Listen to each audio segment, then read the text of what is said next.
लोकसभा चुनाव 2024 की इंतखाबी तशहीर में लगी पार्टियां लगातार रैलियां कर रही हैं। एक जगह से दूसरी जगह जाने के लिए जो कैंपेनर्स हैं वो हेलीकॉप्टर का इस्तेमाल करते हैं। कांग्रेस लीडर राहुल गांधी भी चुनाव प्रचार के लिए हेलीकॉप्टर में निकले थे, लेकिन इलेक्शन कमीशन ने फ्लाइंग स्क्वाड ने तमिलनाडु के नीलगिरी में उनके हेलीकॉप्टर की जांच की। इस मामले को लेकर कांग्रेस लीडर जयराम रमेश ने बीजेपी पर निशाना साधा। कहा कि सिर्फ राहुल गांधी ही क्यों बल्कि पीएम नरेंद्र मोदी और वजीर दाखिला अमित शाह के हेलीकॉप्टर्स की भी जांच की जानी चाहिए।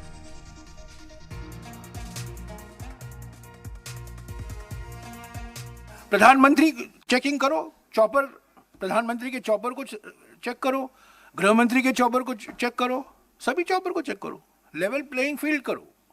और जाते जाते जो हमारी मांग है वीवीपैट की, उसके लिए हम अपॉइंटमेंट तो दे दो 10-15 मिनट के लिए। आप एक निष्पक्ष संस्था हो, संवैधानिक संस्था हो, अपना अधिकार समझो और बराबर तरीके से सभी पार्टियों के साथ व्यवहार करो। ये प्रधानमंत्री को स्पेशल कैटेगरी स्टेटस मत दो, गृह मंत्री को स्पेशल कैटेगरी स्टेटस मत दो।